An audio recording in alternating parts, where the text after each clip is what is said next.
Hello guys, may scammer na naman na tumawag sa akin. Katapos ko lang may scam, may tumawag na naman. Ito yung number kami. Okay, tapos mo. Guys, nag-ring. Oh, nag-ring.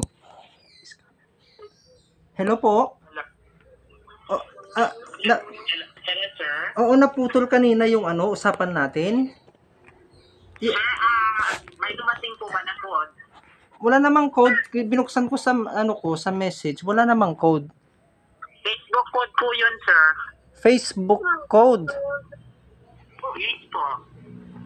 Facebook code. Wala na. I-verify ko po, sir, ha? Sige po. Ano po yung item ko na yon?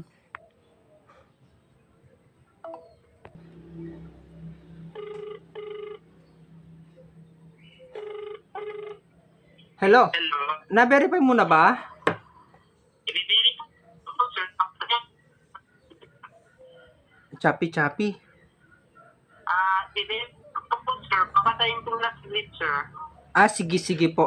Pahintayin ko na lang po. Baka cellphone po yon. Sige po. Kasi may order ako ng cellphone. Ayan na, sir. Cellphone ba? Oo, cellphone yon. Yung last na in-order ko. Yes po. Kukilitin natin. Tawagan na naman natin siya. Sinabi ko lang na cellphone. Doon kasi ako na-scam. Tawagan ko ulit guys Verify na ko na. Verify niya pero wala nang verify ito. Ay, unattended na siya guys. Nakahalata siguro. Ay, buhay. Okay. Yan ang mga nang-scam guys.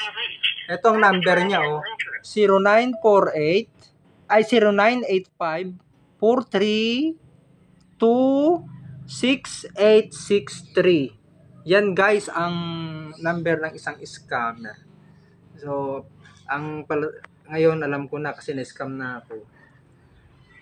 Pag tumatawag sa'yo, tanungin mo kung ano yung in-order mo at saka yung address mo.